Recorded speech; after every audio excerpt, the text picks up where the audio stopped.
After Dean Elgar's magnificent century against India in the first test, Twitter was awash with South African fans crying out for him not to retire, with suggestions that he was being pushed out of the team unfairly. His innings of 185 was truly fantastic. It was an excellent knock. But bear in mind that he was extra motivated, as he knew he only had 2 more tests to play in his career. He had extra focus in that match. So many people called it a disgrace that he was being pushed out. But once again, South African cricket fans have let their emotions overrule their rationale. They don't check their facts. The reality is that Elgar was lucky to be selected for this test at all. If it is true that he is being kicked out of the Proteas side by new coach Conrad, then Elgar was actually lucky to get the chance for a swansong, let's be honest. You see, prior to the first test, Elgar had scored just 597 runs in his previous 25 test innings, and that is at an average of just 23.88. Think about that. Sarel Erwee, he was dropped with his test average at 26.61. The even greater irony is that so many South African cricket fans keep calling for Bavuma and Rassie van der Dussen to be dropped from the test side. Yet those same fans seem super eager to bow down before the dogged Elgar and the mighty Markram.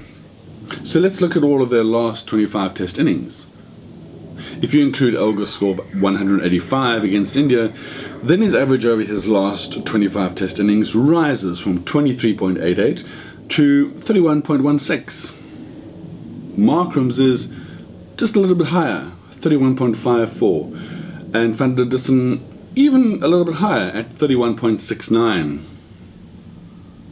Now all of those are actually pretty poor averages, and that's from 3 of our top batters in the top 6.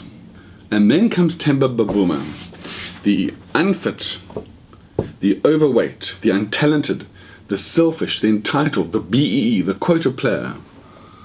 Well, in Temba's last 25 tests, his average is 45.76. And he's the guy getting all the pressure to be kicked out of the side. Bavuma's average in one-day internationals is second only to Rassie van der Dussen and Quinton de Kock, and all 3 of those players have ODI averages higher than all of the Australian batters, and the Australians are the world champions. I don't mean to bash Elgar or Markram. They're both terrific players, super talents. They are proud South Africans, and I truly support them both.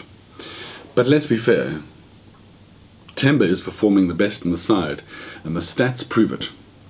So why are so many fans calling for his head? I have no personal bias regarding Temba. I've never interviewed him, I've never met him. Yet so many people believe he's been given unfair opportunities in the side. How can that be? He's scoring more runs at a higher average than anyone else. We're always hearing local fans crying out about the need for selection on merit and to select the best. I couldn't agree more, 100%. But the trick is to know who the best players really are at any given moment, not just the players who you want to be the best, who you want to see in the side. Perhaps start by looking at players' averages over their last 10, 15 or 25 test innings to compare them. Now we need the fans to get their stories straight and to do what fans do best. Support the side.